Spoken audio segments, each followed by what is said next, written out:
Indigo एअरलाइन्सचा गोंधळ पुन्हा एकदा समोर आलेला आहे, कारण की आज सकाळी पुणे येथून हैदराबादकडे रवाना झालेला इंडिगोचं विमान निर्धारित ठिकाणी न जाता काही कारणास्तव बंगळुरू इथं उतरवण्यात आलं।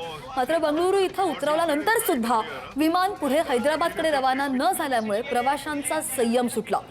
बंगळुरू विमानतळावर दीर्घ वेळ प्रतीक्षा करूनही विमानासंदर्भात स्पष्ट माहिती न दिल्यामुळे इंडिगोच्या कर्मचाऱ्यांमध्ये आणि प्रवाशांमध्ये वाद झाला, वादावादी झाली।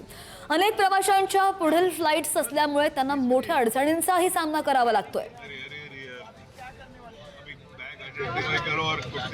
आणि इंडिगोचे कर्मचारी आणि प्रवाशांमध्ये वादावादी होतानाची ही दृश्य प्रवाशांचा संताप उडतोय, कारण की पुन्हा पुन्हा हा गोंधळ समोर येऊ लागलाय।